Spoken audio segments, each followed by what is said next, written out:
Hello everyone, I'm Genevieve Webster with Be the Change HR, and I'm here to talk to you today about the top 5 things you need in an AI policy. Because yes, you need one, more on that in a moment. So, the top 5 things you need in an AI policy. Number 1, what AI tools are permitted? Is it all of them? Is it none? There's a lot out there. ChatGPT, Gemini, GitHub Copilot, Notion, Otter, I could go on and on. So, you need to decide, is the company paying for these tools? Are they providing the tools? What tools are they permitting, right? It could be none, it could be some, it could be all. You need to define what you're allowing, what you're limiting, and what you are prohibiting, right? Number 2, how are you reviewing AI? This is an interesting one because I think most people know you need to review AI for accuracy, right? That's an important one. Hoping we know that AI is not always perfect with what it outputs. It's growing, it's learning, it's developing that, but for right now, you do need to include in your policy provisions for how that information is reviewed, especially before it is sent to a client, posted anywhere, shared, etc. People need to know they need to review the output for errors, for accuracy, for flow, right? It can be a great tool to get you started, but the review needs to happen. And the second part of that is not just reviewing for accuracy, it's reviewing for bias. This is an interesting one. This is up and coming. There'll be more legislation on this. But if you are using AI, you need to make sure you're reviewing for bias.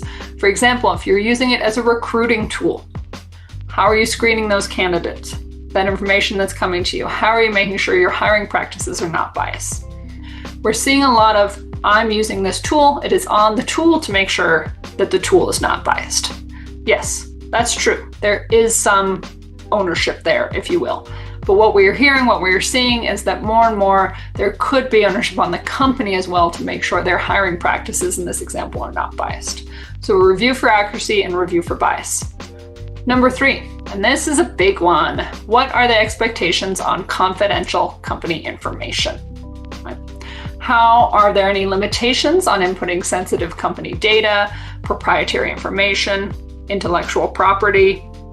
People are putting things in there. We have seen data breaches where they are putting confidential company information into AI and that is getting out. Or they're putting client information into there.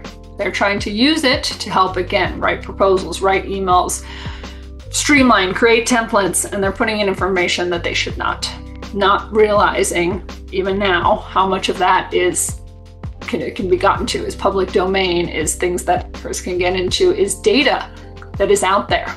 So you really do need to put in guidance on confidential company information, especially if you are not providing the AI tool or paying for the AI tool yourself. The free versions are not as secure. So very important there. Number 4, consequences of violating the policy. This is something we would say for any policy you have, not just AI. We believe it's important for employees to know upfront, here's the policy, and here's what happens if you don't adhere to it, right? And last but not least, number 5, who is the contact for AI questions? Because there will be questions, especially around that confidential company information, for example. Hey, this is the result I need. This is what I'm trying to do. This is the information I have to put in. Is that okay? We saw that arise, years back of social media policies when Instagram, Facebook, and all of that first came out.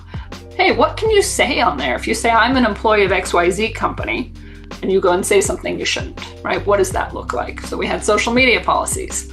Now we're looking at how do we develop those AI policies because of all this, right? So who's the contact for all those types of questions that come up regarding what you can put in there, what you can post, how you utilize that data, all right? So those are my top 5 things you need in an AI policy, because as I said in the beginning, it's no longer a question of if you need one, right? A good number of your employees are probably already using these tools.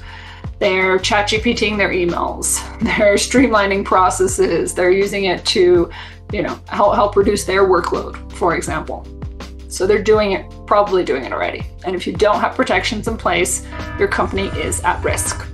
I hear a lot about, hey, what can AI take off our plates? How can it help our work? How can it reduce overhead? What I'm not hearing a lot of, and I think we need to, is how can we help our employees efficiently and safely and securely use AI in the workplace? And I'm not anti-AI. My ChatGPT has a name. I use it for recipe planning. I've got all the tools, but I'm not using it for any confidential company information in there. And we're seeing more data breaches, again, especially with those free versions, entering in confidential company information. AI can be such a fun, productive, helpful tool, but tools need guidance. And if you're not protecting your workplace here, you're at risk. So if you need more information or have questions, please feel free to reach out to us at Be The Change HR. And of course, always like, follow, share, comment if you will. Thank you very much.